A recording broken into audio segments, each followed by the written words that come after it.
Olá, nós da OABRS desejamos boas-vindas ao nosso evento. A sua presença é muito importante para nós. A seguir, passaremos algumas orientações importantes. Está sem áudio? Clique no botão Join Áudio. Ele possui o ícone de fone de ouvido localizado no canto inferior esquerdo.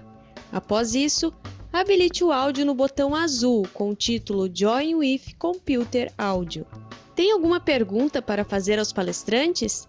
Use o chat ou ícone QIA para enviar os seus questionamentos. As perguntas serão conduzidas pelo mediador do evento e respondidas na medida do possível. O evento tem certificação? Sim, a plataforma vai emitir certificado para o participante que estiver logado no portal de eventos no dia e hora da atividade. Para baixar seu certificado, faça seu login e acesse Meu Perfil. Na relação das suas inscrições, localize o evento que deseja emitir o certificado e clique em Download. Salve no seu computador ou dispositivo móvel. Após a data da realização, o sistema não emite certificado. O evento ficará gravado? Sim, o evento ficará disponível no nosso canal no YouTube. Importante! Informamos que as manifestações públicas dos palestrantes representam posições pessoais e, portanto, não vinculadas à OABRS. A nossa posição institucional é externada por meio de nossos órgãos executivos e deliberativos, como a presidência e demais membros da diretoria e conselho seccional. Agradecemos a sua participação e desejamos um ótimo evento.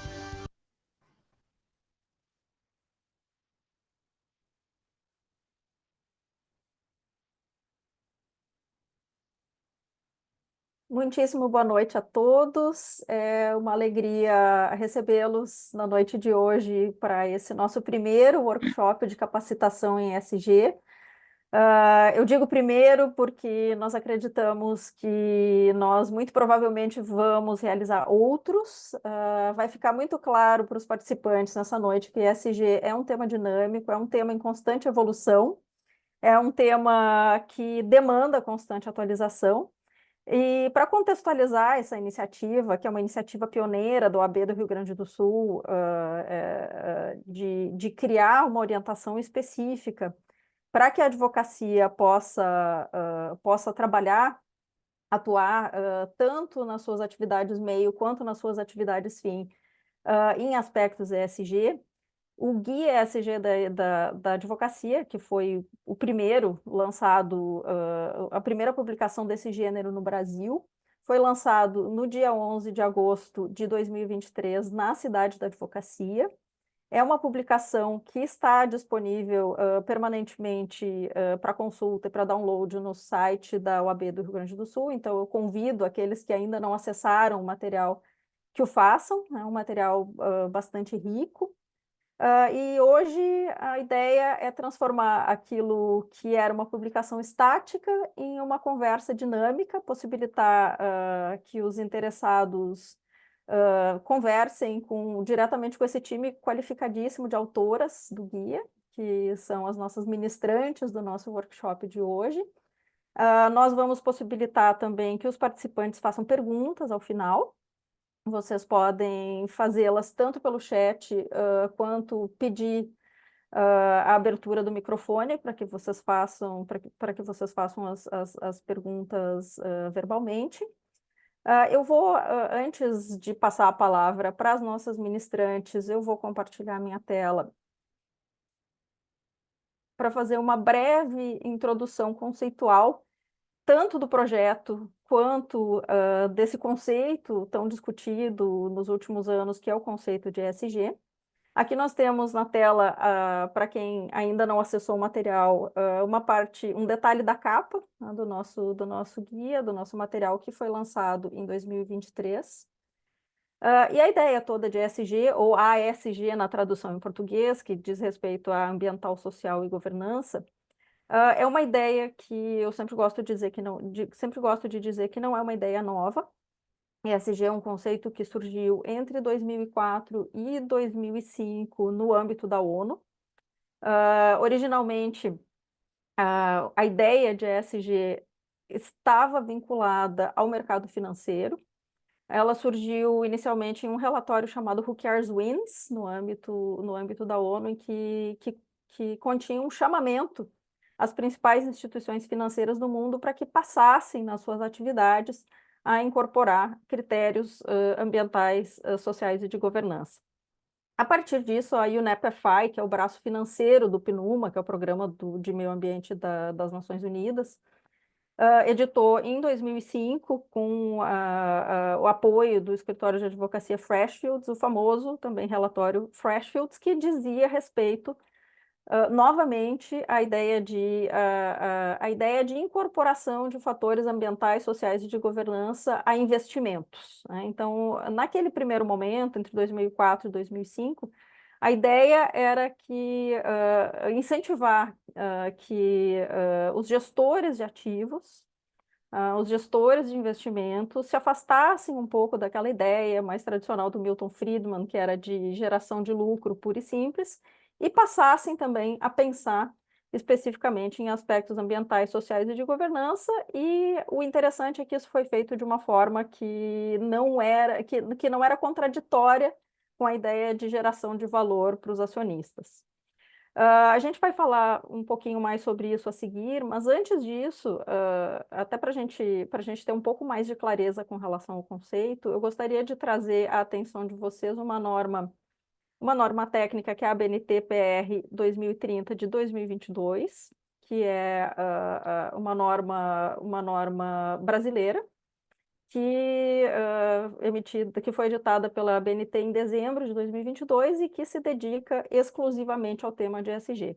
No item 3.14, a norma, é preciso dizer que ESG não é um conceito único, não é um conceito unívoco, mas essa definição da ABNT é um ótimo ponto de partida. Ela estabelece que o ESG é um conjunto de critérios ambientais, sociais e de governança, que devem ser considerados na avaliação de riscos, oportunidades, é que eu quero chamar a atenção para essa ideia de que a gente trata também de oportunidades, não apenas de gerenciamento de riscos, e respectivos impactos, ou seja, tanto os impactos potencialmente negativos dos riscos, né, que as organizações são expostas, quanto os impactos positivos do aproveitamento de oportunidades ESG, com o objetivo de nortear atividades, negócios e investimentos sustentáveis.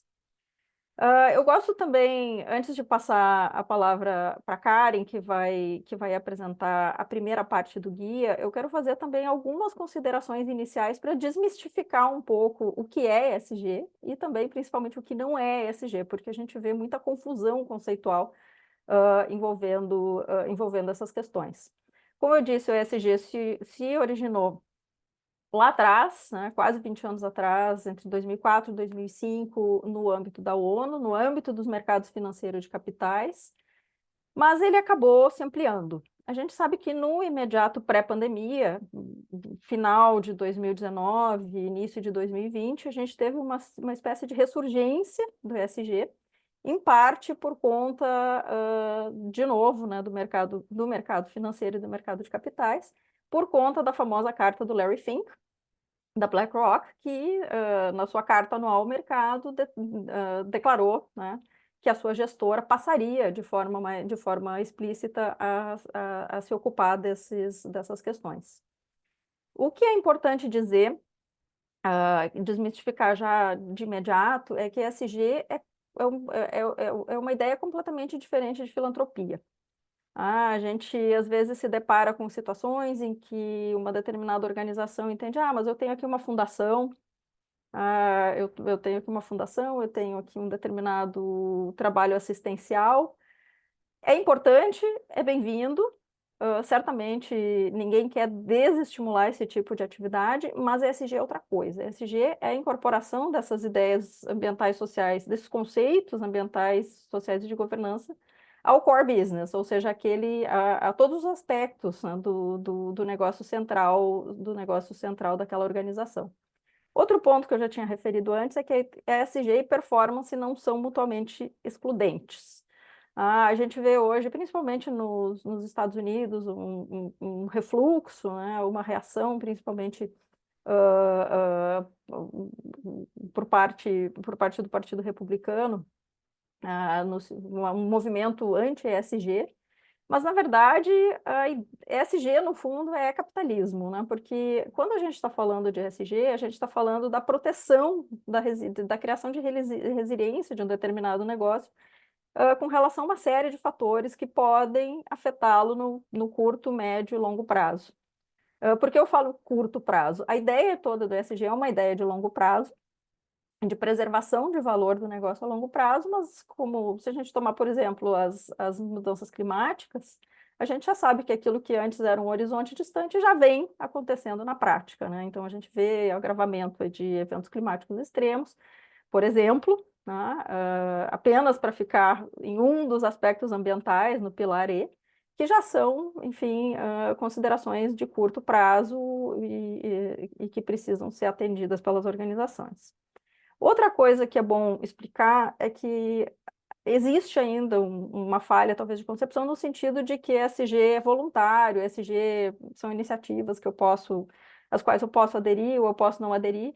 Na verdade, existe um movimento, tanto no mundo quanto no Brasil, de regulação, né? A gente tem cada vez mais normas exigindo a observância de critérios ESG e exigindo de determinados setores a divulgação de informações ESG de forma bastante estruturada, com prazos e tudo mais. Então, exemplos disso são o mercado financeiro, que tem normas do Bacen que determinam isso, o mercado de seguros, que tem normas da SUSEP, o mercado de capitais, que tem normas da CVM, e, obviamente, né, considerando a natureza, né, do Brasil como um país grande exportador de commodities e a nossa posição nos mercados globais, nas cadeias globais de valor, cada vez mais a gente tem exigências vindas de fora, que acabam nos obrigando as empresas, obrigando as organizações a atender esses critérios. Então, a gente tem uma série de normas vindas da União Europeia como bloco, tem normas vindas da França, normas vindas da Alemanha, que a gente concordando ou não com as motivações, a gente precisa, e os nossos clientes também precisam se equipar para atender. Outra coisa que eu gosto de dizer também é que ESG é para todos, mas não é igual para todos, né? No sentido de que, às vezes, a gente pensa que só as grandes organizações precisariam ter cuidado com ESG. Esse não é o caso, os pequenos e médios também podem e devem se ocupar de ESG, porque todo mundo usa recursos naturais, todo mundo tem alguma implicação social, seja dentro da empresa, seja com a comunidade na qual se insere, e todo mundo, né, todas as organizações têm, por mais simples que seja, algum tipo de governança. Tá? Então, é importante já de pronto desmistificar isso, né, e deixar claro que ESG não é exclusividade, né, das grandes organizações. E, finalmente, né, chegando então voltando ao nosso ponto de partida, que é a ideia de capacitação da advocacia para atender a questões ESG, nós dividimos o nosso guia nas oportunidades, de acordo com as oportunidades que nós vislumbramos em duas frentes. A primeira relacionada às atividades meio e a segunda relacionada às atividades fim. Então, essa é a reprodução do índice, né, do nosso guia. Então, na primeira sessão, que é ESG nas atividades fim, nós tratamos de conceituar um pouco disso que eu referi agora há pouco, as origens, conceito, tendências com relação aos desdobramentos da ESG. O segundo ponto, que é possivelmente o ponto mais importante dessa sessão, diz respeito às oportunidades de atuação da advocacia na pauta ESG, ou seja, como nós podemos assessorar os nossos clientes com relação a esses temas. O terceiro ponto trata de ESG na advocacia pública. E o quarto ponto trata de atração e retenção de talentos, porque a gente sabe que essas questões que são relacionadas à ESG, e existe lá nessa norma ESG, essa norma BNT que eu citei, tem lá uma lista que não é exaustiva de questões que se inserem em cada uma das letras do acrônimo. Essas questões têm um cunho, por vezes, geracional bastante forte. Então, são questões que importam na atração e retenção de talentos, porque as novas gerações se importam com essas questões, e segundo, porque são temas que são muito específicos e que precisam de uma expertise, de um conhecimento específicos. E a segunda sessão, que não menos importante, diz respeito a como implementar internamente, né, nos nossos escritórios, nas nossas práticas diárias, e na medida das nossas possibilidades, essas ações, tanto ambientais, sociais quanto de governança. Eu paro por aqui, com essa introdução. Mais uma vez, deixo as boas-vindas aos que nos acompanham, e passo já de imediato a palavra à Karen para que continue a apresentação, para que faça a apresentação da sessão 1, que diz respeito às atividades fim. Obrigada. Bom, boa noite a todos e a todas. Boa noite, Alessandra. Boa noite, minhas colegas de guia. É um prazer e uma honra estar aqui para conversar com vocês sobre a nossa sessão 1. Deixa eu só compartilhar minha tela, só peço uns segundinhos para poder compartilhar aqui. Vamos ver se ela está. Está no modo apresentação para vocês? Sim? Sim? Tá certo. Então tá bom. Bom, vamos lá. Como, mais uma vez, eu queria agradecer a oportunidade, a confiança por ter participado do Guia ESG da Advocacia. Para mim foi uma honra, ao lado da Fernanda Medeiros, que por um pequeno problema não pôde estar aqui hoje. E, bom, vou começar conversando com vocês, e a nossa intenção aqui é fazer essa apresentação. Claro que nós não conseguiríamos cobrir todo o conteúdo do nosso guia, então, mais uma vez, eu reforço o convite da nossa presidente Alessandra, para que consultem o nosso site, que consta lá o guia por completo. Eu vou retomar alguns temas e, para fins de workshop, de capacitação dos advogados, nos propomos aqui a fazer uma apresentação trazendo alguns conceitos, reforçando alguns conceitos e buscando trazer para a realidade algumas analogias que podem parecer um pouquinho estranhas, mas que funcionam bastante para que conheçamos todos esse tema que é apaixonante, que realmente é um tema com muito mercado para a advocacia, tanto, claro, para inclusão internamente nos escritórios e também para atuação nas atividades fim. Bom, como a Alessandra já mencionou para vocês, o ESG é um tema que partiu de um relatório por iniciativa do então secretário-geral da ONU, Kofi Annan, convidando as principais instituições financeiras a dizerem como que elas poderiam contribuir para a inclusão de fatores ambientais, sociais e de governança na avaliação das empresas. Então, esse relatório, que está aqui a imagem dele, ele é uma iniciativa, como a Alessandra já colocou, é uma iniciativa do mercado financeiro, e ele traz recomendações, então, do setor financeiro para essa integração dessas questões ambientais, sociais e de governança na análise e gestão de ativos. Nesse tema, eu também destaco os princípios de investimento responsável das Nações Unidas. Desculpa, eu estou com um pouquinho rouca, peço desculpas para vocês.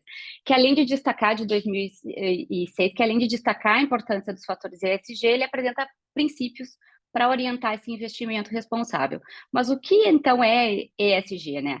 Como a Alessandra já mencionou, a prática recomendada 2030 de 2022 da BNT traz esse conceito que realmente ele é ótimo para compreendermos o que está dentro desse acrônimo, dessa sigla. E ESG, então, é uma maneira que a organização possa mensurar, estabelecer metas e divulgar os seus impactos nessas 3 letras: ambiental, social e de governança. Nós trouxemos aqui na próxima slide. Pronto. No próximo slide, nós trouxemos aqui o que consta dentro da prática recomendada, que é uma das normas, essa norma brasileira, uma das normas que podemos nos socorrer e que auxilia na implementação de um programa ou de um sistema ESG.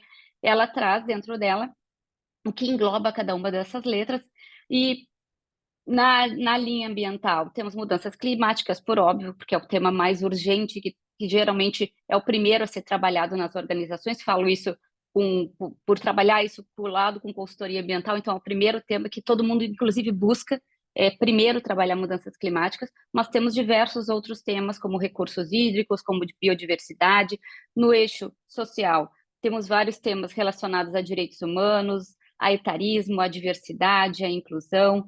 No tema de governança, nós temos muito tratando de compliance, anticorrupção, da forma de remuneração da gestão e na forma de votação da gestão e de como o corpo diretivo também é formado, isso se relaciona também com S. E se relaciona, é justamente a gente reforça muito isso. Então, os fatores ESG realmente são os 3 fatores. Nós não poderemos trabalhar ESG apenas dentro de uma frente. Tudo vai depender, o que nós trabalharemos dentro de um programa ou de um sistema de ESG. Tudo vai depender dos temas materiais da organização. Por exemplo, no tema social, a empresa ou organização, ela tem uma comunidade tradicional no seu entorno? Bom, isso provavelmente vai ser um tema social que acaba também batendo no ambiental dentro dos processos de licenciamento, mas sim, isso vai ser provavelmente um tema material que será tratado no âmbito da organização. Então, para avaliação de como será construído um programa de ESG dentro das atividades fim da advocacia, oferecendo isso como um serviço dentro do seu escritório ou em colaboração com outros colegas, vai depender a construção do que são os temas materiais da organização para a qual você está prestando serviço para o seu cliente, né? Então, reforçando mais uma vez para vocês, são fatores ambientais e sociais e de governança. Tudo vai depender da materialidade. Nós teremos, claro, que muitas vezes temas materiais, muito com risco, com uma gestão de risco que verifique que ele é um risco mais severo, com uma probabilidade de ocorrência mais rápida, então esse eu preciso trabalhar inicialmente, mas sim nós precisaremos, para desenvolvermos um programa de ESG, analisarmos e termos metas e fatores em todas essas letras. Bom, prosseguindo, nós reforçamos no guia, e é muito importante que fique claro que a advocacia ESG não se limita a minimizar passivos, muito pelo contrário. Na advocacia ESG, nós trabalhamos muito de potencializar, na verdade, de criar e de potencializar ativos em todas as esferas. E nisso, eu gosto de falar bastante que o papel do advogado e o meu papel, Karen, como advogada, nesse trabalho, é como conciliadora. Por que como conciliador? Porque para trabalhar com ESG, nós dentro das organizações, nós precisaremos adentrar a diversos fatores, a diversos setores, desculpe. Nós teremos dados, estudos e fatores avaliados dentro do operacional, dentro do marketing, dentro do RH. Então, o advogado, geralmente, ele acaba trabalhando como um conciliador nos diversos setores, e o ESG ele se propõe a justamente promover essa abertura, a abertura da organização para que ela como um todo consiga criar impactos positivos.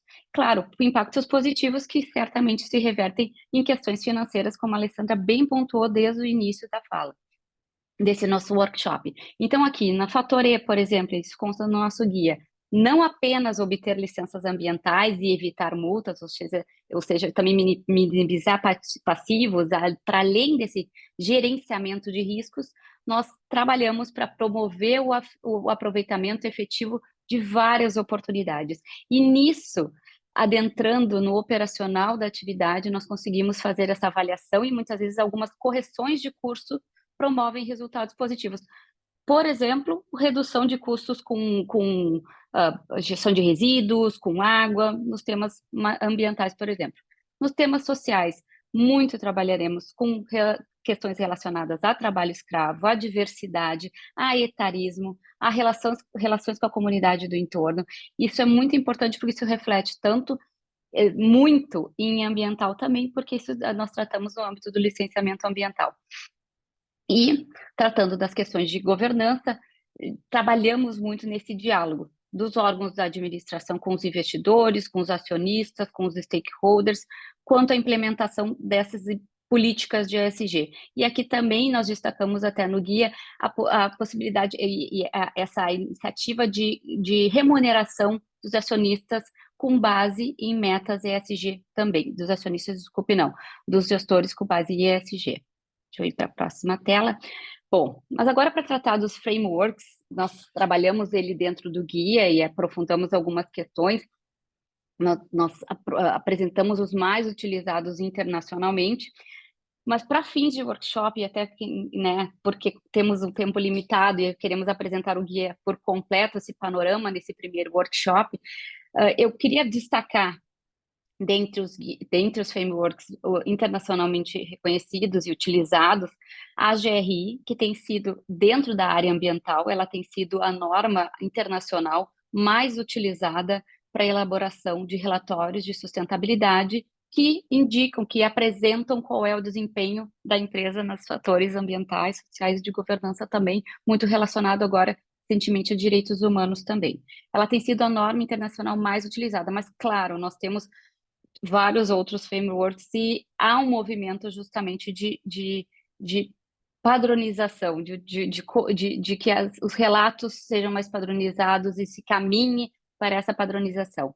Mas para quem ainda não tem uma familiaridade com a matéria, nós precisamos aqui também, dentro de um âmbito de workshop, apresentar para vocês, eu vou me permitir fazer uma analogia que eu utilizo nas minhas aulas para os meus alunos e que faz muito sentido, né? Ela auxilia bastante. Bom, eu já tive alunas médicas trabalhando com ESG, então realmente é um tema para todos, mas não de qualquer maneira, não é igual para todo mundo, né? E você pode pensar ESG como o seu exame de sangue, tá? Eu explico. Nós não temos no exame de sangue normas internacionais, padrões internacionais que dizem bom, a minha glicose está boa ou está ruim, tem uma métrica dizendo onde que, né, eu preciso chegar para que ela fique num padrão legal e que eu esteja saudável. Bom, você pode pensar, e aí eu vou utilizar o trabalho de um profissional para me ajudar, um nutricionista ou um profissional de educação física, para que eu possa e dentro dessas metas, eu preciso atingir essa meta, que é um padrão internacional, pode não ser o melhor padrão, mas é um padrão internacionalmente reconhecido para avaliar a minha saúde. Bom, eu posso pensar em ESG dessa forma. E por isso que eu me permiti também trazer aqui, dentro da nossa próxima apresentação das colegas, elas também pontuam, relacionado ao ODS, os Objetivos de Desenvolvimento Sustentável. Por quê? Porque tem sido, e aí eu tenho trabalhado bastante com isso, tem sido uma forma de comunicar as metas ESG que é um consenso internacional. Os Objetivos de Desenvolvimento Sustentável da ONU são 17 objetivos, dentro deles nós temos 169 metas, e são metas relacionadas a questões ambientais, sociais, de governança, então nós podemos desenhar e estabelecer metas de um programa ESG, de um sistema ESG, com base nos Objetivos de Desenvolvimento Sustentável, e aqui até no quadro abaixo há um exemplo da própria ONU, de exemplos de metas ESG relacionadas aos Objetivos de Desenvolvimento Sustentável. Então, são metas reconhecidas pela comunidade internacional. Então, elas têm realmente sido utilizadas bastante como um framework, como uma métrica. Bom, passando para... Eu peço desculpas, eu estou ficando rouca, eu acho que eu vou acabar me gripando, peço desculpa pela voz. Bom, quanto à regulação e à autorregulação, o mundo realmente caminha para essa harmonização, né, e uma comparabilidade das divulgações ESG justamente para trazer segurança jurídica a essas divulgações, né? E simultaneamente isso acaba trazendo uma obrigatoriedade, porque também que você divulga a meta, o compromisso que você assume, o mercado, os consumidores e os talentos estarão cobrando, né, esse tipo de comportamento. E nesse ponto, eu destaco a recente resolução da CVM 193, que ela trata da obrigatoriedade da divulgação de um relatório de informações financeiras relacionadas à sustentabilidade, com obrigatoriedade a partir de janeiro de 2026 para as companhias abertas, dentro do padrão internacional emitido pelo ISSB, que está aqui até como um dos nossos frameworks. Já quanto à consultoria, e aí, claro, estamos aqui falando das possibilidades de atuação da advocacia nas atividades fim. E dentro da consultoria, eu preciso destacar alguns destaques que nós precisamos fazer e como nós trabalhamos, e que realmente é um campo de atuação muito vasto para a advocacia. Os destaques que a gente geralmente faz para o trabalho com seriedade relacionado à ESG é justamente e aí é uma característica nossa de atuantes do direito ambiental, é o ir a campo, o conhecimento da organização do seu cliente, da avaliação dos temas materiais da empresa. Como a Alessandra bem disse, ele não será igual para todos. Nós precisaremos verificar legislação aplicável, o local onde está, o tipo de atividade, a comunidade do entorno. Então, realmente, a avaliação dos temas materiais é a nossa primeira etapa. E, claro, sem o tone at the top, a adesão da alta administração, nós não teremos, certamente, não teremos sem governança. Mas precisaremos, no ponto seguinte, dessa avaliação dos temas materiais da empresa, verificação da sua linha de base, porque não existe um ESG do zero. Algo é feito, não tão bem feito ou bem feito, mas haverá linhas de base para cada uma das letras, para cada um desses temas materiais. Estabelecimento de metas que sejam factíveis, mensuráveis, e o processo para seu atingimento, como ela será atingida, e tratar, obviamente, da implementação, né? Porque um programa, para que ele... e aí, justamente, vem esse risco de washing, a divulgação de um compromisso, de uma meta, sem um processo de implementação e sem a mensuração dos resultados, isso acaba trazendo um grande risco de washing. E essa implementação, esse monitoramento, esse aprimoramento e todas as demais etapas de um programa é em gestão adaptativa, porque realmente estamos todos dentro de um processo cíclico em que estamos todos trabalhando com metas que deverão, claro, ser aumentadas. Quanto à litigância, ESG, que também é uma das grandes possibilidades de atuação da advocacia, eu quis trazer aqui duas notícias que são bem recentes, que são de 2024, são duas reportagens, e as fontes estão aqui citadas para vocês. Depois, se precisarem, eu até posso colocar no chat, acho que fica fácil para o pessoal consultar. Nova York acusa a JBS na justiça por minimizar o impacto ambiental de seus produtos com declarações enganosas. A ação do Estado americano, ela diz que defende consumidores, e ela se torna um grande revés para a multinacional. E a outra notícia é uma ONG apontando desmatamento em 68 fazendas com indício de ligação com a JBS. E a empresa afirmando que, do outro lado, a empresa afirmando que bloqueou 69% dos seus fornecedores apontados em relatórios, ou seja, ela fazendo a due diligence ambiental dos seus fornecedores para verificar fornecedores que não estavam alinhados às suas políticas internas, então ela bloqueando o contrato com eles. Isso é uma outra frente de atuação da advocacia que eu gostaria de chamar a atenção, que realmente tem crescido muito, da advocacia ambiental sobremaneira. Bom, quanto à advocacia, quanto a ESG na advocacia pública, nós citamos no nosso guia tanto a iniciativa da A3P, é a Agenda Ambiental na Administração Pública, é um programa do Ministério do Meio Ambiente, ele estimula órgãos públicos a implementarem a responsabilidade socioambiental, tanto nas atividades administrativas quanto nas operacionais da administração pública. Também a inserção de critérios de sustentabilidade nas licitações e ainda a criação de plataformas ESG, e eu sinto como exemplo a plataforma ESG do Estado do Espírito Santo, que reclassifica os seus projetos à luz dos Objetivos do Desenvolvimento Sustentável da ONU, estruturou um comitê público-privado justamente para permitir o crescimento alinhado de empresas e do governo relacionado a metas dos Objetivos de Desenvolvimento Sustentável da ONU. E, como a Alessandra bem pontuou desde o início, quanto à retenção, a atração e retenção de talentos e também a comunicação com o consumidor, nós temos visto que fatores ESG, o alinhamento da organização da empresa com um impacto positivo e introjetar isso no seu core business, tem auxiliado fortemente na atração e na retenção de talentos. Quanto a isso, é importante frisar também o que a Alessandra falou, que ESG realmente, como na área do direito ambiental, é multidisciplinar, e realmente nós precisaremos de profissionais das mais diversas áreas e experts no assunto para poder elaborar e estruturar e implementar um programa de ESG robusto e eficaz. Então, realmente, esse é um grande destaque que nós gostaríamos de fazer. Para premissas da atuação, finalizando a minha apresentação, eu quero destacar justamente o que eu já apresentei para vocês, que são fatores muito importantes quando você for, enquanto consultor, enquanto atuante dentro do escritório de advocacia, ou como um consultor trabalhando com consultorias ambientais, que é uma coisa que eu faço para empresas, é justamente as premissas para atuação em ESG. E eu falo premissas para atuação em compliance ambiental e na área ambiental como um todo. A premissa do local, você precisa conhecer o local onde está instalada a operação, onde está a empresa, a atividade que a empresa atua, os stakeholders, e realmente a gente tem visto cada vez mais que as comunidades do entorno, elas realmente estão ganhando uma importância muito severa dentro dos programas de ESG, então é muito importante que nós possamos mapeá-los todos e dar tratamento para essas questões.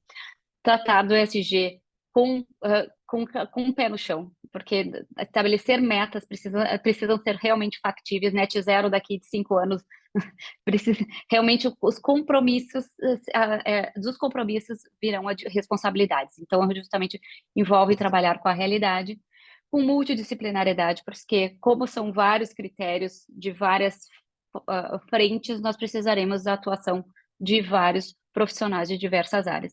E realmente o advogado aqui atua como um conciliador nas diversas áreas e nessas diversas expertises. E por fim, para trazer para vocês como sinalizar a importância dessas questões, eu pontuo aqui, coloquei também o link, o relatório de riscos globais, o último do Fórum Econômico Mundial, apontando num horizonte de 10 anos os principais riscos em termos de severidade são ambientais, eventos climáticos extremos, mudança crítica nos sistemas terrestres, perda de biodiversidade e colapso do ecossistema e escassez de recursos naturais. Os 4 primeiros, eles pontuaram no universo de 2 e de 10 anos, e os 4 primeiros riscos no universo de 10 anos são ambientais. Então, realmente, esse tratamento que precisamos dar a esses fatores realmente é uma urgência como um todo, não apenas para o mercado. Bom, era essa apresentação que eu gostaria de fazer. Muito obrigada pela atenção. Fico à disposição dos colegas.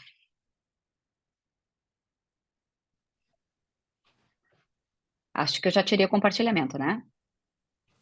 Sim? Tá bom.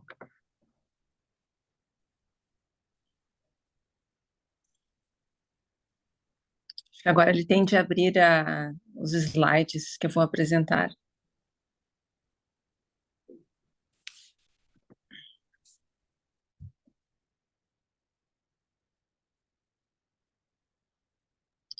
Eu vou aproveitar enquanto a Patrícia está abrindo os slides, eu vou avisar que eu vou colocar os links que estão na apresentação no chat, tá bom? Isso. Segue. Coube a mim e a doutora Luciane, que vai fazer a exposição após a minha fala, tratarmos das práticas ESG nas atividades meio da advocacia. Então, nós vamos trabalhar com eixo ambiental, social e eixo de governança. Pode passar, por favor. Afinal de contas, o que são as atividades meio da advocacia? A doutora Alessandra, quando trouxe a ideia com as colegas para elaborarmos esse guia, mencionou que não caberia apenas tratarmos da atividade fim, que foi muito bem explanada pelas colegas, mas do lugar onde se desenvolve as nossas atividades como advogados. Então, a atividade meio, para nós, ela vai envolver o quê? A estruturação e a gestão do ambiente físico e virtual, o relacionamento com colaboradores e stakeholders externos. Quem são esses stakeholders? São as partes interessadas, aquelas que têm algum interesse nos projetos e ações desenvolvidas pela organização e que podem sofrer algum tipo de impacto positivo ou negativo oriundo dessa atividade. Segue.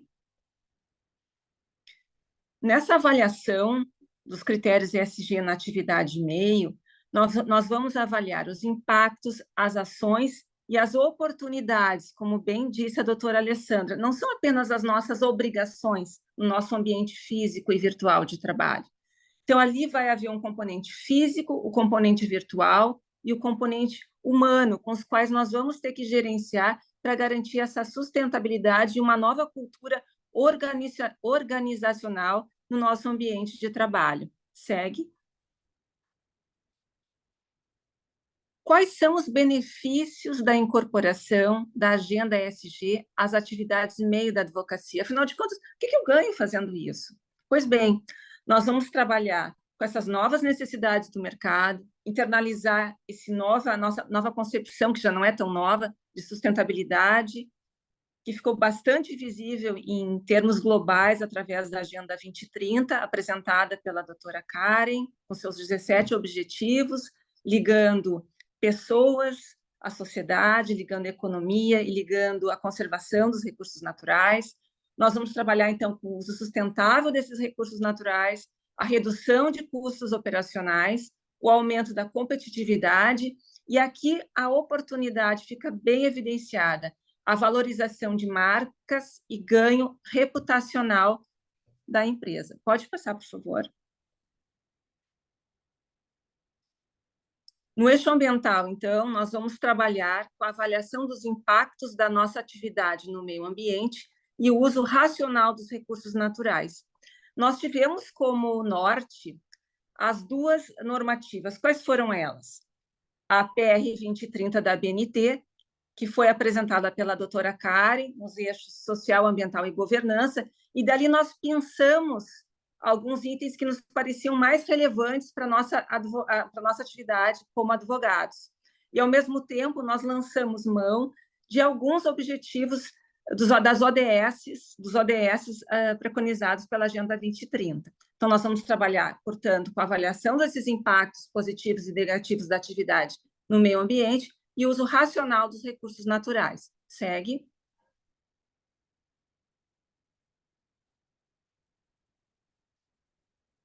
Então, aqui no eixo ambiental, nós selecionamos alguns ODS que já são de familiaridade de muitos, que labutam e leem os informativos do STF. Então, já é uma medida, uma prática no cenário jurídico. Então, temos aqui a questão da água, a questão da energia, das cidades sustentáveis, o consumo e produção responsáveis, ação contra as mudanças globais do clima e a questão da vida terrestre, que envolve o uso sustentável dos recursos naturais. Segue.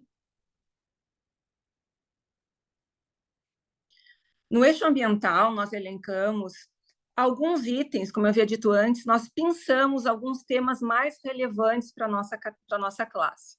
Então, nós selecionamos a eficiência energética, o uso racional da água, transportes, infraestrutura, gestão de resíduos, economia circular e consumo sustentável, e, por fim, não menos importante, as mudanças climáticas. Segue.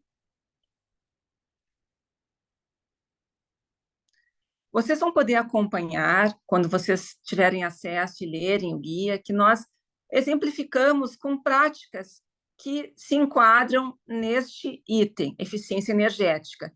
Por exemplo, avaliar o consumo energético do escritório, promover campanhas e treinamentos dos colaboradores, ou seja, aquela figura do colega chato que fala em, por exemplo, desligar luzes, usar outro tipo de lâmpada, é uma figura, um mediador da implementação dos critérios ESG no âmbito do escritório. Segue. Uso racional da água. Também pensamos algumas práticas. Monitorar periodicamente as instalações hidrossanitárias, orientar colaboradores. Vocês vejam como é importante o componente humano, o componente do diálogo, da gestão compartilhada. Segue. Transportes. Também pensamos algumas práticas e ações. Programar o uso do carro, priorizar reuniões virtuais, adotar teletrabalho, home office ou regimes híbridos de trabalho. Vocês vejam aqui que vai exigir uma aceitação, por exemplo, para quem é um empregado de um escritório e não é o gestor. Então, existe toda uma política de compreensão e aceitação de novas balizas do trabalho. Nós temos, por exemplo, as vans interforos, onde vocês encontram os horários no site do CARS, para locomoção pela cidade entre os foros locais. Segue.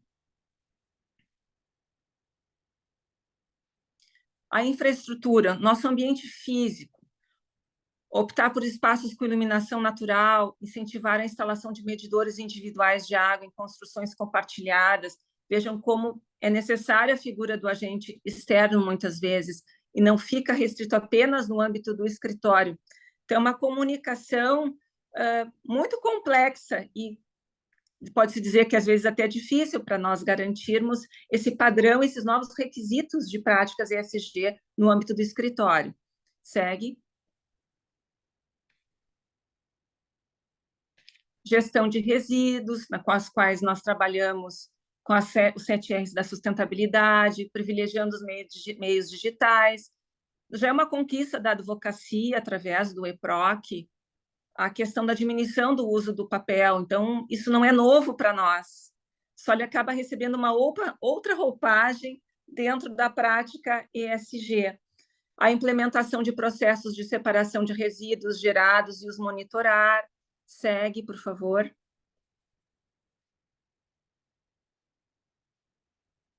A economia circular e o consumo sustentável, pensamos alguns elementos, que cada escritório estabeleça os seus requisitos ambientais dentro de uma gama de medidas que podem ser praticadas dentro do cenário do consumo sustentável e da economia circular, privilegiando produtos biodegradáveis, evitando a utilização de embalagens plásticas, por exemplo, dando preferência a fornecedores locais de produtos e serviços. Segue.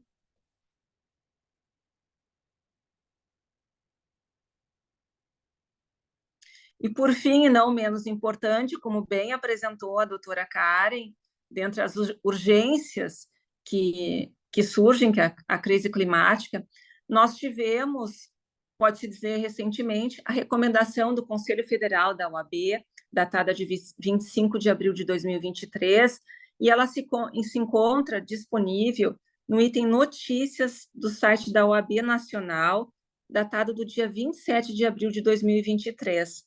Lá há uma recomendação para que os advogados se adequem às novas necessidades diante da crise climática e procurem combatê-la.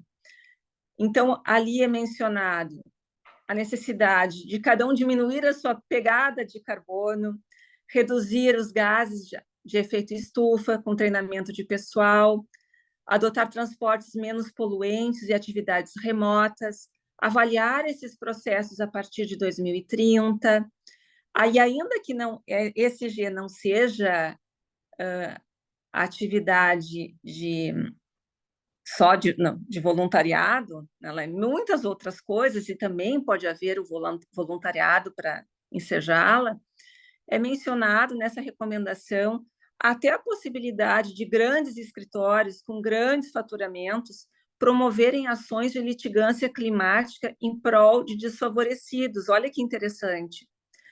E que façam todos os advogados, sobretudo os que tenham mais de 30 pessoas, a transição para a advocacia de baixo carbono. Olha que interessante.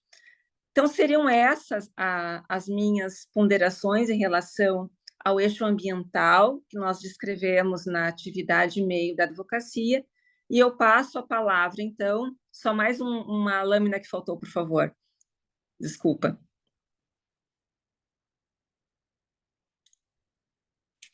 Para que nós possamos refletir, antes de passar a palavra, já passo, como o seu escritório analisa e lida com o impacto da atividade no meio ambiente e no clima? E, a partir dessa exposição, quais são os requisitos ambientais que o escritório consegue incorporar à atividade? Dentre esses tópicos que nós mencionamos no rol de atividades que compõem o eixo ambiental, por exemplo, vocês dividirem quais são as metas que vocês já realizaram enquanto metas, quais podem ser realizadas, quais são desejáveis, mas eu não consigo realizar, porque não depende só de mim, depende do superior, depende de agentes e fatores externos.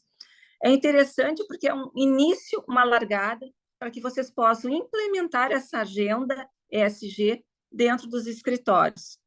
Muito obrigada, e agora sim eu passo a palavra à doutora Luciane.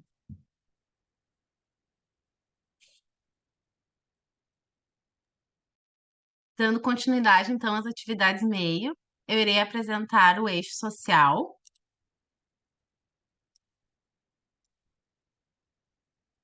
Hum,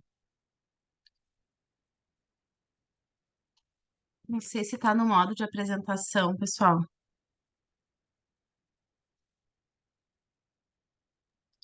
Ainda não.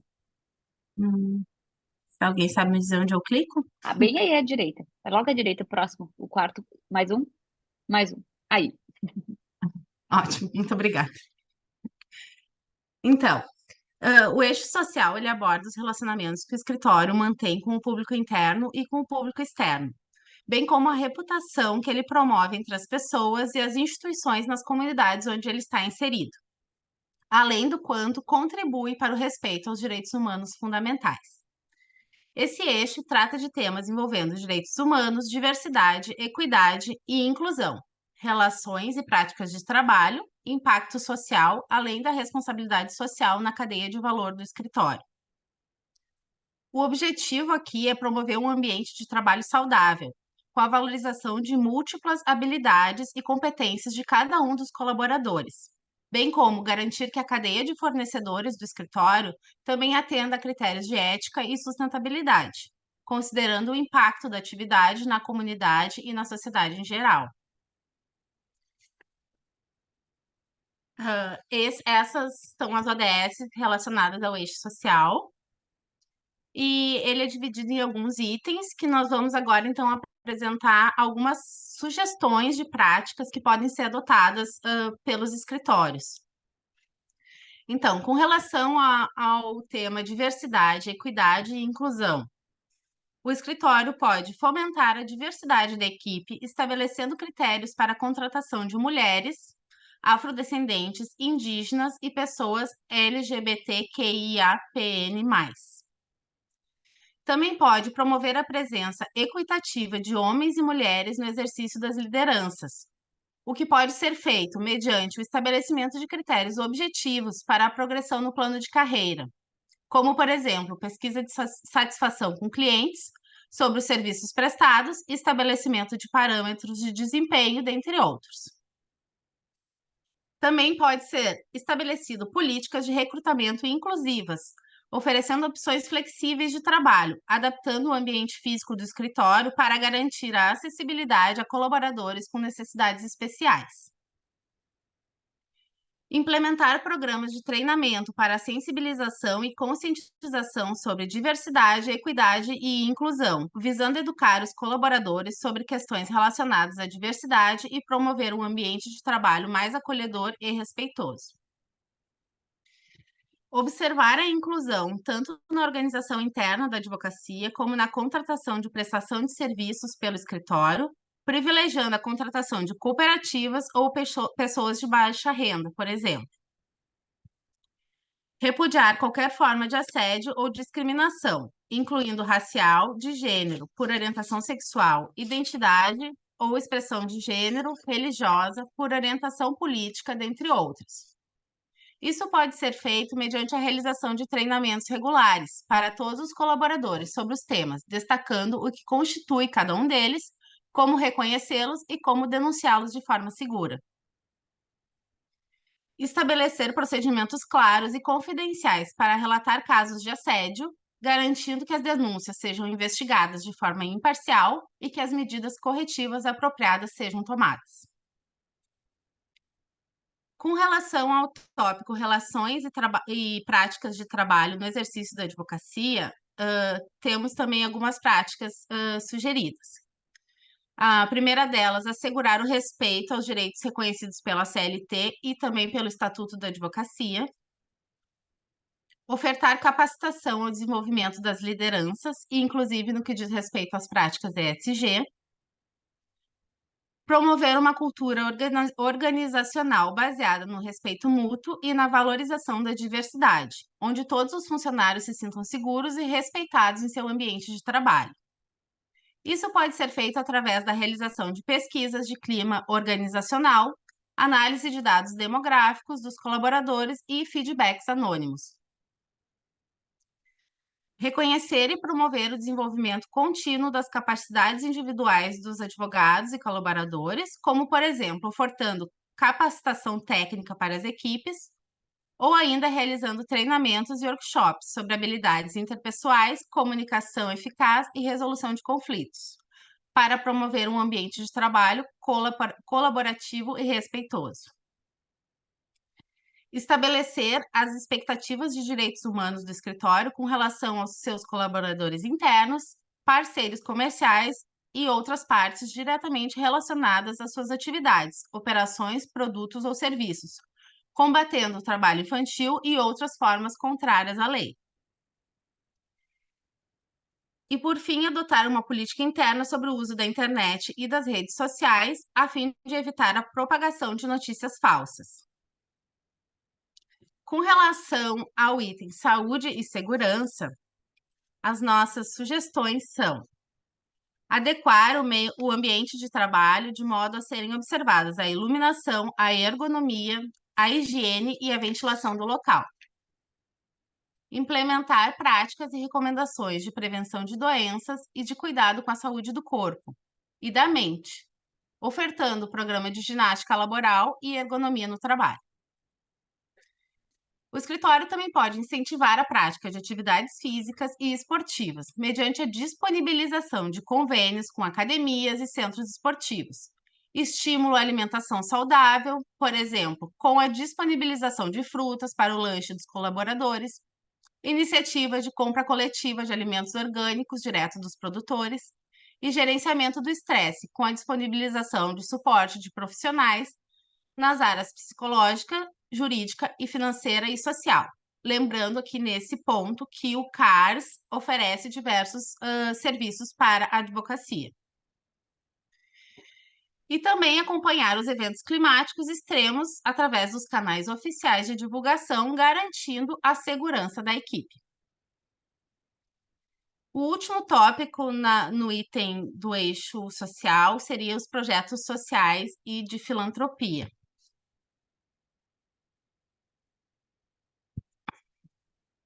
Com relação a esse item, algumas medidas que podem ser adotadas são a adoção de praças e outros espaços públicos.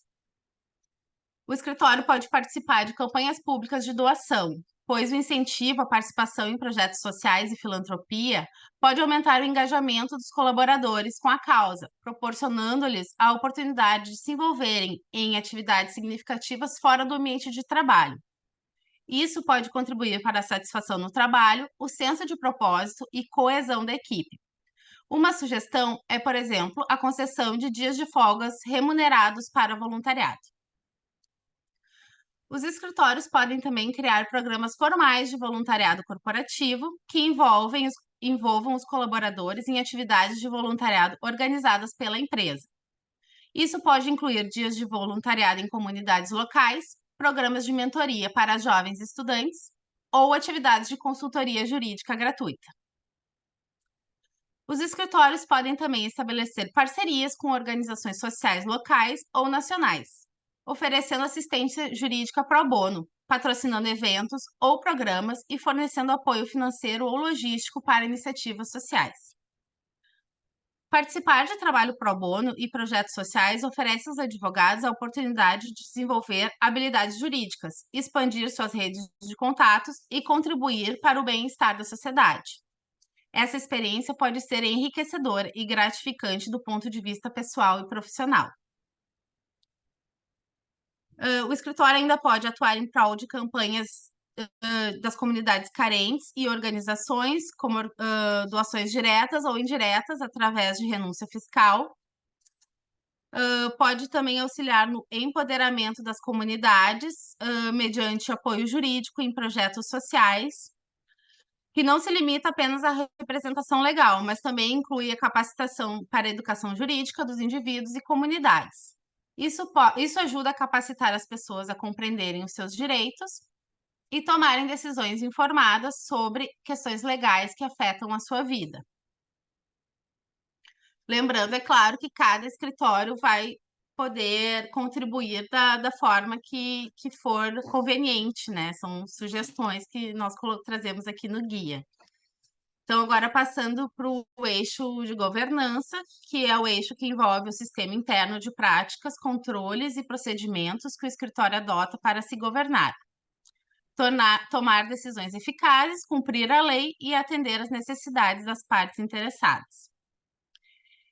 Esse eixo trata de temas como governança corporativa, conduta empresarial, práticas de controle e gestão e transparência na gestão. Para uma boa governança, é importante que haja transparência e inclusão de critérios ESG no modelo de gestão. Assim, é fundamental comunicar de forma clara os valores do escritório e divulgar a todos os envolvidos os objetivos perseguidos e as ações que devem ser concretizadas para o alcance das metas estabelecidas. Além disso, o constante monitoramento das diretrizes e a definição de metas que abranjam toda a cadeia de valor também são relevantes. Então, do mesmo modo que o eixo social, também aqui eu trouxe as ODSs que estão relacionadas e dividimos em alguns itens. O primeiro deles seria práticas de controle e gestão. Aqui entra também a questão da compliance. Nós lidamos muito com dados, né, sensíveis, dados pessoais dos nossos clientes, então esse é um tema bastante delicado na nossa profissão. Então, aqui eu vou trazer algumas medidas que podem ser adotadas. Assegurar o comprometimento das lideranças com as práticas ESG e definição de estruturas organizacionais com atribuições específicas. Realização de reuniões regulares de equipe para compartilhar informações sobre o desempenho do escritório, projetos em andamento, metas e objetivos. Adotar políticas internas e procedimentos de controle de riscos, incluindo, por exemplo, a due diligence, na contratação de colaboradores e fornecedores, regras de conduta para interação com agentes públicos e adequação de registros contábeis. O escritório pode ainda disponibilizar um canal para o recebimento de denúncias relativas a condutas ilícitas ou antiéticas. Implementar uma política de portas abertas, onde os funcionários são encorajados a expressar as suas opiniões, preocupações e ideias diretamente aos líderes do escritório. Adotar políticas claras antifraude e anticorrupção e divulgá-las internamente aos clientes e fornecedores. Com relação especificamente à implantação da LGPD, o escritório deve desenvolver e adotar uma política de privacidade e proteção de dados clara e abrangente, que estabeleça as diretrizes para o tratamento de dados pessoais. Essa política deve incluir informações sobre quais tipos de dados são coletados, como serão utilizados, quem tem acesso a eles, como são protegidos e os direitos dos titulares dos dados em relação ao seu tratamento. Realizar inventários dos dados sensíveis existentes nos bancos de dados do escritório, mapeando esses dados sensíveis, inserir senhas em documentos sigilosos ou que contenham dados pessoais ou sensíveis, implementando sistemas de segurança no tratamento desses dados, divulgar a importância de manter privados os dados que o escritório tem acesso em razão das suas atividades, criar rotinas de cópia de segurança e restauração de dados. Os escritórios devem também implementar sistemas de segurança robustos para proteger os dados pessoais dos seus clientes, colaboradores e outras partes interessadas. Isso inclui a utilização de sistemas de segurança, antivírus, criptografia de dados, controle de acesso e outras medidas de segurança para prevenir acesso não autorizado, vazamento ou uso indevido de informações pessoais. É fundamental que o escritório divulgue a importância da privacidade dos dados pessoais para todos os colaboradores, clientes e outras partes interessadas. Isso pode ser feito, por exemplo, por meio de treinamentos, comunicações internas, políticas escritas e outras iniciativas que destacam a necessidade de proteger a privacidade e a confidencialidade das informações pessoais. Também pode ser incluir em contratos com terceiros cláusulas que assegurem a confidencialidade e a segurança das informações compartilhadas. Ao implementar essas práticas, os escritórios de advocacia podem garantir o tratamento ético, legal e seguro dos dados pessoais, demonstrando comprometimento com a proteção da privacidade e aliando-se aos princípios ESG. Isso não apenas fortalece a confiança dos clientes e outras partes interessadas, mas também ajuda a mitigar riscos legais e reputacionais associados ao tratamento inadequado de informações pessoais. Com relação aos relatórios da ESG, uma estratégia bem-sucedida pressupõe a criação e o monitoramento de metas e indicadores. Podem ser criados comitês internos ou um ponto focal responsável por obter e gerenciar essas informações, criando relatórios e os atualizando periodicamente, de forma a aferir o nível de progresso do escritório na caminhada ESG. Além da função interna de aferição de desempenho, o escritório pode escolher compartilhar os seus relatórios ESG com o público externo, a fim de sinalizar a clientes e outras partes envolvidas seu comprometimento com as boas práticas de gestão. Os frameworks listados no box 7 do guia e a norma ABNT-PR 2030 de 2022 podem servir como guias para a implementação de metas e indicadores e para a elaboração de relatórios ESG. Por fim, com relação à remuneração, algumas práticas que podem ser adotadas são instituir plano de carreira, estabelecer programa de participação nos lucros e resultados, divulgação de relatórios financeiros e de desempenho para todos os funcionários, destacando as áreas de sucesso e os desafios a serem superados, estabelecer uma política clara sobre benefícios, tais como plano de saúde e odontológico, auxílio creche e seguro de vida, e estabelecer políticas relacionadas ao atingimento de metas de desempenho ambiental, social e de governança. Então, a ambição por uma mudança transformadora para a sociedade e para o meio ambiente, através da implementação de um novo modelo de operação, é o ponto de partida para avançar na jornada ESG, exigindo comprometimento das lideranças com as metas estabelecidas e plano de ação definido pela direção do escritório. Essas são as nossas recomendações quanto aos eixos social e de governança, e caberá a cada um avaliar o que poderá ser implementado no escritório de vocês. Então, agora eu vou passar a palavra para a doutora Drisa, que vai tratar do item certificações. Obrigada, Luciane. Eu vou agora encerrar a tua apresentação. Vamos lá. Então, boa noite a todas e todos. Conseguem enxergar a apresentação aqui? Sim, Drisa, só não está em modo apresentação. Agora sim. Foi? Está em modo apresentação? Retirou agora. Ele estava. Agora tá. Tá. Vamos lá, então. Então, eu sou a Drisa, sou secretária daqui da Comissão de Direito Ambiental da OAB do Rio Grande do Sul. Essa é a parte final do nosso trabalho, que também está englobada na seção 2, mas é uma parte em apartado porque traz um rol de certificações, um rol não exaustivo, que nós levantamos com critérios ISG, e eles se aplicam tanto para empresas quanto para os escritórios de advocacia. Eu acredito que a intenção também da gente trazer esse conteúdo no guia é para que o leitor, no caso os advogados, consigam dar um passo inicial na jornada do ISG, especialmente aqueles que ainda não sabem por onde começar. Isso porque a certificação ela não significa só que se está atestando, né, o compromisso com uma boa governança corporativa, mas também que a gente pode ter um balizador, né, de critérios, de parâmetros, de métricas, né, para quem quer saber o que precisa melhorar, por onde começar, né, e aonde precisa melhorar.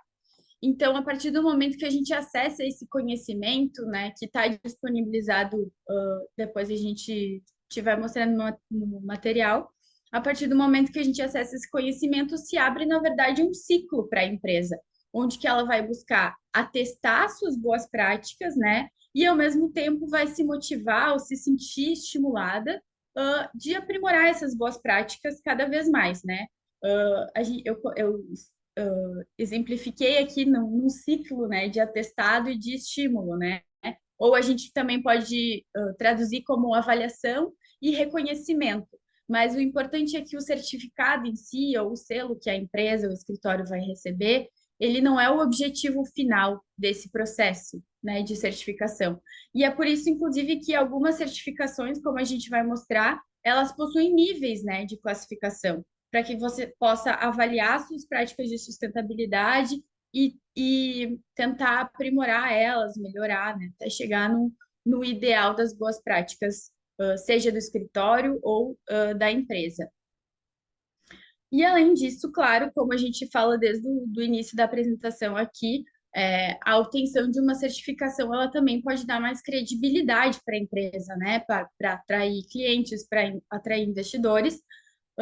E a gente sabe que hoje a gente tem cadeias que não só valorizam, né, empresas, escritórios que atuam com parâmetros ESG, mas também exigem, né? Tem cadeias hoje econômicas que têm exigibilidades e requisitos, né, para as empresas dentro desse tipo de prática. Então, de maneira bem sintética, aqui eu coloquei tudo num slide só, mas no guia lá no final vocês vão ver que a gente tem várias tabelinhas com as certificações que nós levantamos, e são essas as certificações que a gente elencou. Eu não vou passar uma a uma, eu vi que já tem até uma pergunta sobre a ABNT, né? Mas a ABNT a gente sabe que é uma instituição super renomada, né? Que tem toda a segurança, assim, né? Quanto aos trabalhos que apresenta. Então, a gente mencionou essa certificação ABNT SG 2030 de 2022, que ela, então, vai dizer que você está atestando, né, ou cumprindo a norma da ABNT-PR 2030 de 2022. Tinha uma pergunta se, aqui no nosso chat, se já estava sendo implementada, né, essa norma.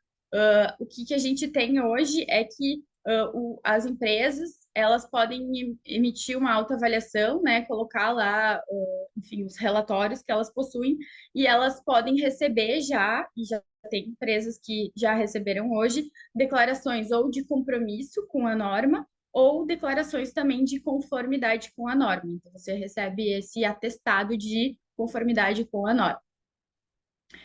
Outras certificações que nós elencamos foi a certificação LEED, que ela é bem conhecida, né? Ela se aplica no âmbito de uma instituição que se chama Green Building Council, e tanto ela quanto a certificação ED, elas tratam mais das construções, né? Da infraestrutura dos prédios, né? Onde se está atuando. Então, a gente trouxe essas duas opções, no caso, até porque elas têm parâmetros diferentes, né? A LEED, ela já, como eu falei, ela já é mais conhecida, mas eu acho muito interessante que ela tem diversos certificados, né? O GBC em si, ele emite diversas certificações. Tem uma, inclusive, que é específica com relação à redução de gasto energético, então ela foca só nisso. É bem interessante o material que eles disponibilizam, porque é um material onde tu pode ver medidas, né? Assim como eu falei, de parâmetros, enfim, tu vê ali em quilowatts o que tu pode reduzir. E o Edge é um software, então ele também é muito interessante por isso. Você acessa um programa que vai te direcionando, que possui calculadoras, que possui formulários, né, para você preencher, e aí ele gera uma interação maior com quem está buscando esse tipo de conhecimento. Nós também temos a empresa, o Sistema B Brasil, né, que é um sistema que muitas pessoas muitos de vocês já devem ter visto em algumas embalagens de alimentos, está muito presente no mundo da moda também. E o Sistema B, ele não emite só o certificado, o selo B certificado, mas ele também tem um sistema de avaliação socioambiental, que é a avaliação BIA, que eles chamam.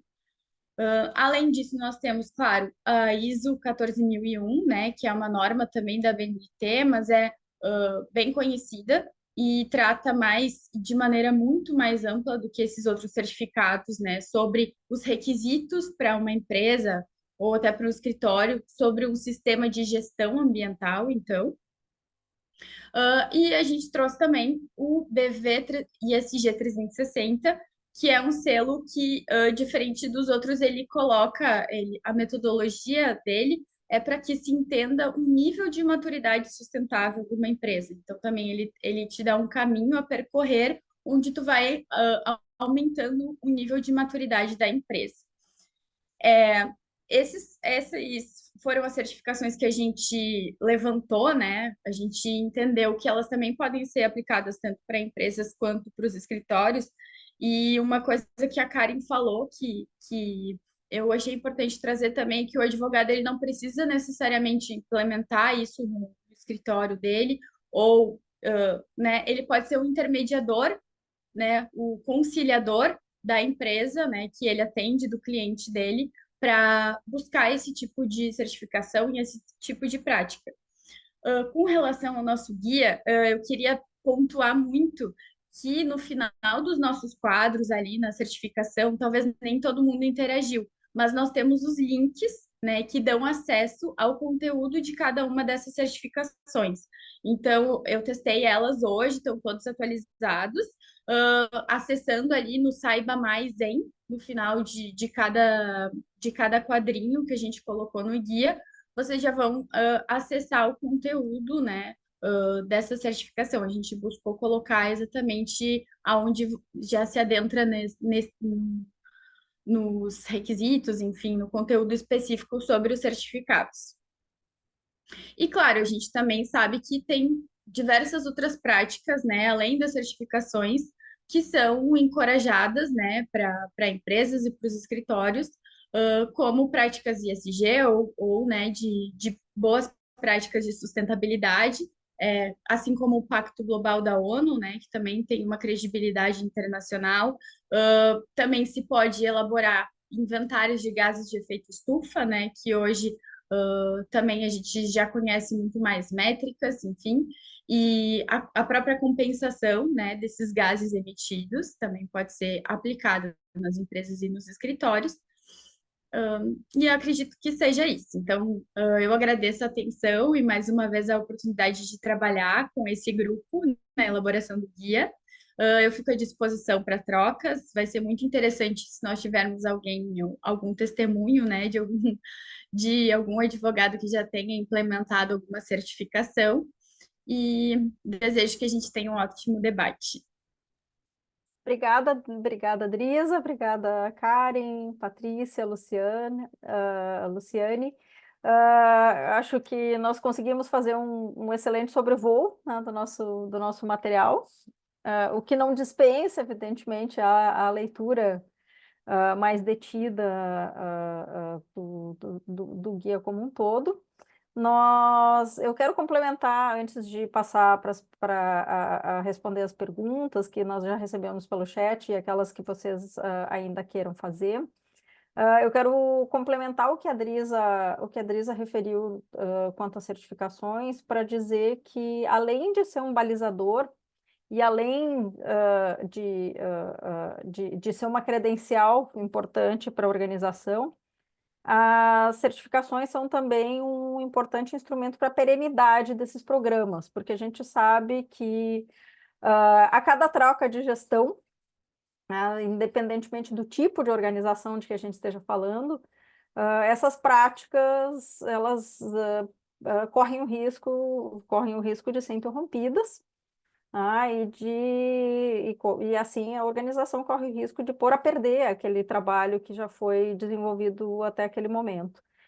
Então, a certificação, ao criar essas balizas e ao criar requisitos de reportes periódicos, por exemplo, o Pacto Global, que a Drisa acabou de referir, exige nessas comunicações periódicas sobre como as coisas vêm se desenvolvendo no âmbito da organização, acabam sendo instrumentos importantes para a perenização, né, justamente dessas práticas.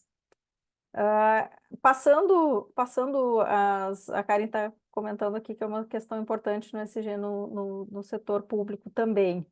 Aliás, falando sobre SG no setor público, aproveitando aqui o gancho da Karen, é engraçado, talvez contraintuitivo, a gente pensar em ESG no setor público, considerando a origem lá atrás do ESG, que era uma coisa, enfim, um conceito que era aplicado para gestores de investimento, essencialmente. Mas o que acontece, o que aconteceu com essa ressignificação, digamos, do ESG?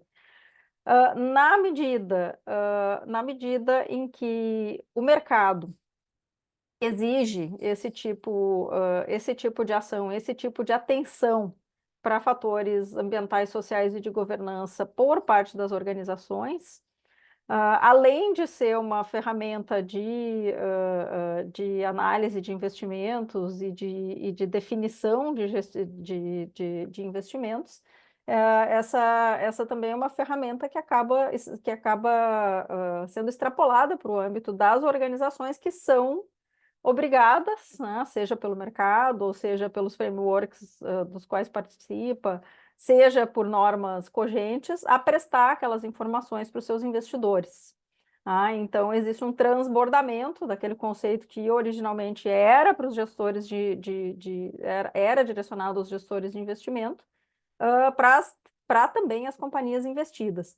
E na medida em que a gente está falando de ganhos de eficiência, de modo geral, de práticas que promovem ganhos para o investidor, que promovem resiliência do negócio, que promovem digamos, a renovação da licença social para operar daquela organização, é evidente que o ESG acabou ganhando, né, um contexto e uma aplicabilidade muito maiores do que aquela que a gente tinha 20 anos atrás. A gente tem aqui algumas perguntas. A gente tem a pergunta do Jaleel lá atrás, perguntando. O Jaleel pergunta sobre a ABNT, a PR 2030 de 2022. Ele pergunta: por enquanto é apenas uma norma recomendada, correto? Já tem determinado algum prazo para implementação? Então, a ideia da ABNT é uma ideia de autorregulação, assim como outras normas e outras padronizações que são editadas pela ABNT. A gente tem essa pergunta se vincula, de certa forma, à pergunta que o Éder fez depois durante a apresentação da Luciane, quando ele pergunta, deixa eu encontrar aqui, se não seria recomendado estar de acordo com a portaria 3214 de 78, que contém as NR, né, as normas regulamentadoras, que é uma portaria do Ministério do Trabalho. Então, vendo essas perguntas de vocês, eu acho que é importante a gente dar um passo conceitual atrás. Quando a gente está falando de ESG, a gente está falando de uma abordagem.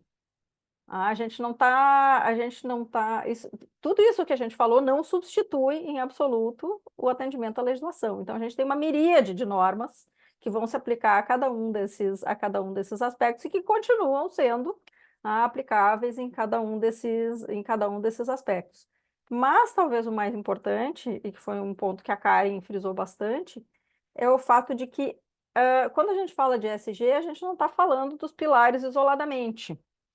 Não dá para tratar. É óbvio que dependendo do tipo de atividade de uma determinada empresa, um ou outro aspecto, um ou outro pilar, pode ter uma relevância maior. Por exemplo, se a gente estiver falando de uma empresa de construção civil, me parece evidente que o fator social, por exemplo, aspectos de segurança do trabalho, vão ter um peso bastante relevante para a gestão daquela organização. Mas isso não quer dizer que a gente possa escolher, né? Que a gente possa escolher aplicar só critérios ambientais, ou só critérios sociais, ou só critérios de governança. A ideia toda do ESG é essa integração, que esses aspectos sejam considerados transversalmente entre si e que eles sejam aplicados de forma, eu diria, holística, né? Integrada a todas as atividades da empresa. E também não é difícil imaginar, né, que essas questões elas têm interrelações entre si. Quando a gente está falando de meio ambiente, a gente acaba falando de meio ambiente do trabalho. Quando a gente fala de governança, a gente começa a ver tendências, como, por exemplo, atrelar a remuneração de executivos ao atingimento, né, de certas metas relacionadas a questões sociais, relacionadas a questões de meio ambiente e de mudanças climáticas.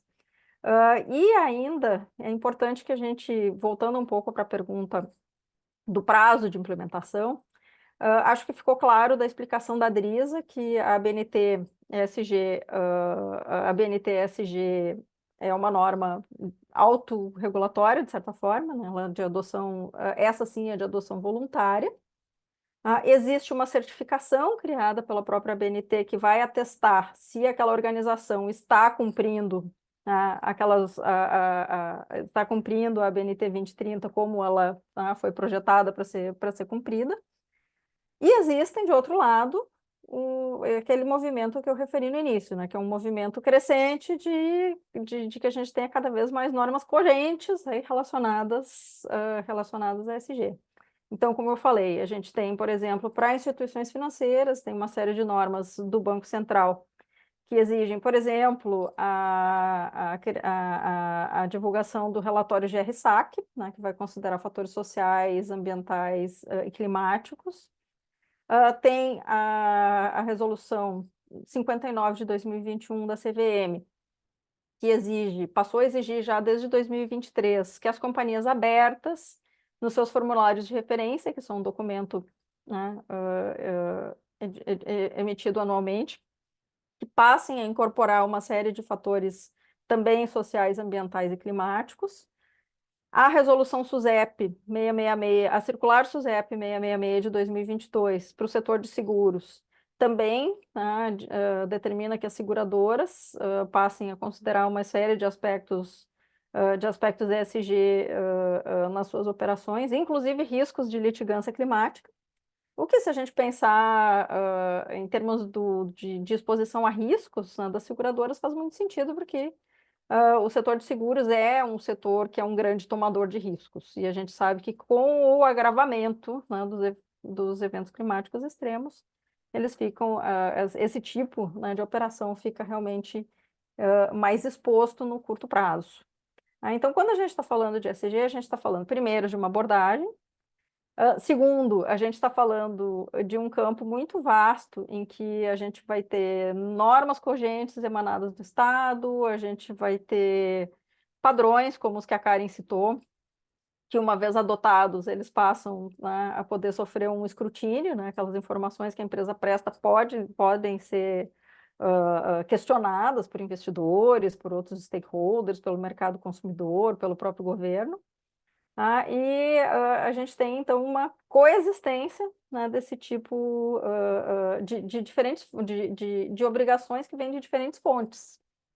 A gente tem normas cogentes, domésticas, a gente tem padrões internacionais, a gente tem, por exemplo, obrigações que vêm de normas da União Europeia que afetam exportações, só para citar alguns exemplos, e o desafio, então, né, do profissional de ESG é navegar, né, navegar essa complexidade para orientar da melhor forma os seus clientes. Então, aí outro comentário ainda com relação às normas que eu referi, essas normas que se aplicam a determinados setores, né, da economia. Um ponto importante de se dizer é que, pelo menos por enquanto, os reguladores brasileiros adotaram uma estratégia regulatória que a gente chama de Comply or Explain, que quer dizer, essencialmente, que eu preciso ou eu atendo aquela norma e informo que atendo, ou eu vou explicar por que eu deixei de atender.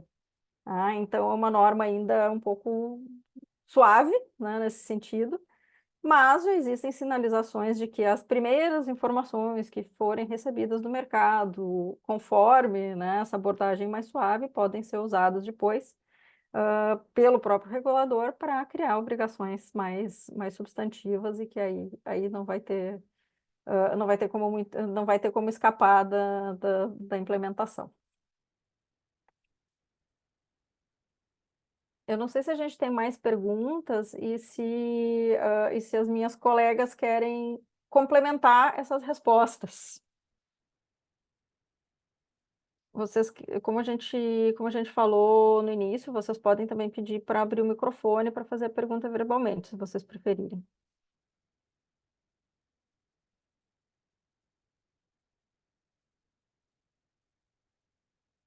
Então, estão muito tímidos. A ideia desse workshop é justamente para permitir que vocês tirem dúvidas com as autoras do guia. Vamos lá. Eu vou abrir agora o microfone, porque o meu cachorro fumaça, ele estava enlouquecido aqui. Sei E como eu só é. queria dizer, eu só queria dizer que tem um colega aqui, o Tiago, de Federico, que ele perguntou se alguma das colegas tem experiência na implementação do setor do agronegócio. É um setor que estavam buscando muito. E é realmente uma área de trabalho para a advocacia bem interessante. Até a gente já teve apresentação no próprio Expo Inter, né, Alessandra? Isso, certamente, né, a gente já, nas duas últimas edições, né, da casa da OAB na Expo Inter, a gente tratou de sustentabilidade de ESG no agro, bem lembrado, Karen. E sim, principalmente num estado com as características do Rio Grande do Sul, em que 45%, se não me engano, do nosso PIB vem, né, do setor primário, esse tipo de ação é bastante importante. O agro, o agro tem se caracterizado por um escrutínio, né, bastante grande com relação a essas questões, tanto com relação a questões ambientais, quanto climáticas, quanto questões relacionadas à força de trabalho. A gente percebe iniciativas no sentido de buscar essa adequação. A gente até, no nosso evento da Expo Inter, a gente levou alguns cases específicos, muito interessantes. Um deles, que eu me recordo, que me chamou bastante atenção, foi o caso da Aliança del Pastizal, que é um caso um case de pecuária sustentável que envolve todo o bioma Pampa, inclusive fora, né, nos outros países no qual o bioma Pampa está presente. Então, me pareceu um case bastante interessante de ESG, porque ele está tratando essencialmente dos fatores ambientais, né, com a manutenção a manutenção do bioma, fatores sociais, né, com relação à dignidade de trabalho, de geração de renda, e finalmente fatores de governança, que é uma governança compartilhada, né, entre os integrantes da iniciativa. Então, esse é apenas um exemplo, mas certamente, né, o agro é um dos setores mais propícios, né, para a implementação de tudo isso que a gente vem falando. Inclusive por exigências, por exemplo, a gente tem uma norma anti-desmatamento da União Europeia, que vai passar a exigir due diligence e tem penalidades pesadas, inclusive, para desconformidades no sentido de exportação para a União Europeia de commodities agrícolas que tenham sido produzidas com desmatamento a partir de uma determinada data de corte, que é a fim de dezembro de 2022. Essa é uma questão. Existe também a questão de acesso a crédito. Nesse pacote de normas do Bacen que eu referi, além dessa necessidade de apresentação de relatórios periódicos, nesse mesmo pacote existe uma norma condicionando a concessão de crédito rural a determinadas condicionantes ambientais. Por exemplo, não faz jus à obtenção de crédito o empreendimento agropecuário que estiver em área embargada, pelo IBAMA, pelo ICMBio, enfim. Então, existe essa corrida de obstáculos, digamos, né, que começa a apertar cada vez mais e que precisa ser observada. E muito disso acaba passando pelo agro. Existe também a discussão do projeto que regulamenta o mercado de carbono, né, no Brasil. A gente sabe que existe uma discussão quanto à inclusão ou à exclusão do setor agropecuário. Por enquanto, no projeto atual, o setor agropecuário está de fora, né, pelo menos desse limite, né, de emissões. Mas a gente sabe que, falando em mudanças climáticas no Brasil, a gente está falando de um perfil muito diferente daquele que existe nos países de industrialização antiga, dos países desenvolvidos. Aqui a gente está falando essencialmente de uso da terra e agropecuária, né? Tanto na ponta das emissões quanto na ponta dos sumidouros. Então, tudo que envolve ESG é muito é fundamental, eu diria, né, que exista aplicação, principalmente no Brasil, num país com as características do Brasil, aplicação pelo agro.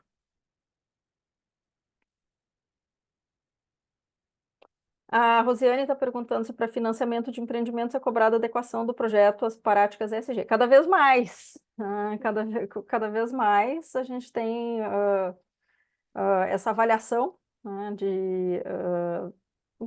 eu não diria que existe a necessidade de ter um programa ESG estruturado, mas existem esses casos em que nós temos, existe uma iniciativa do BNDES no sentido de deixar de financiar certas atividades que são vistas, né, como danosas ambientalmente.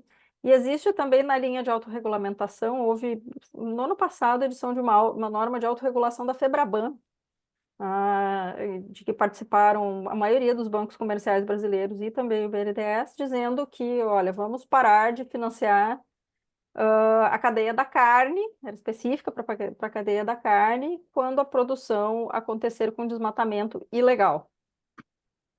Então a gente vê esse tipo de situação que antigamente não existia, né? Está se intensificando cada vez mais. Alessandra, se eu puder adicionar quanto a essa pergunta Certamente. Tá, obrigada. Da Rosiane, eu queria só trazer, assim, não apenas quanto a exigir esse tipo de prática, não exatamente prática como a Alessandra colocou, mas sim como uma vantagem para linhas de financiamento especificamente determinadas para essas economias ditas verdes. Eu estive no South Summit, o último que teve agora em Porto Alegre, e tiveram falas tanto da rede de sustentabilidade da Caixa, quanto do Banco do Brasil, e as duas falas tratando justamente desse trabalho desses dois bancos, da forma como eles direcionam esse fluxo de capital para setores justamente relacionados à descarbonização, setores que são mais verdes. Então, eles falaram em carteiras de crédito especificamente criadas para negócios sustentáveis, muito vinculada à agricultura de baixo carbono. Então, realmente é uma tendência, então, não apenas em termos de exigência, mas para fins de uma carteira de crédito com um valor mais baixo. Então, isso se reverte também em retorno financeiro, né? Um crédito mais barato. Queria Exatamente. só adicionar que também é uma forte tendência, então, os dois bancos já sinalizando, e a Caixa justamente lançou o edital dela, o primeiro edital de um grande programa relacionado a essas linhas de crédito no próprio South Summit. Então, já tem editais abertos justamente nessa linha. Muito bom, Kari. Temos mais perguntas, mais comentários? Se não temos mais perguntas, nós agradecemos a presença e a atenção de todos. Agradeço a ESA, Escola Superior da Advocacia, pela parceria na realização desse evento. Agradeço a Adrisa, a Karen, a Luciane e a Patrícia pelas excelentes apresentações. Agradeço também ao nosso pessoal de apoio na ordem, a Secretaria das Comissões, o setor de eventos, o setor de TI, que está sempre nos apoiando em todos os eventos que nós realizamos, um apoio indispensável, muito importante. Agradeço aos nossos colegas de comissão que estão aqui prestigiando o evento. Agradeço, enfim, ao público, a todo o público que esteve aqui conosco hoje à noite. Recomendo mais uma vez que leiam o guia, circulem, divulguem. Então, desejo boa noite a todos. Encerramos por aqui e até o próximo seminário. Boa noite a todos. Boa noite, pessoal. Boa noite. Obrigada.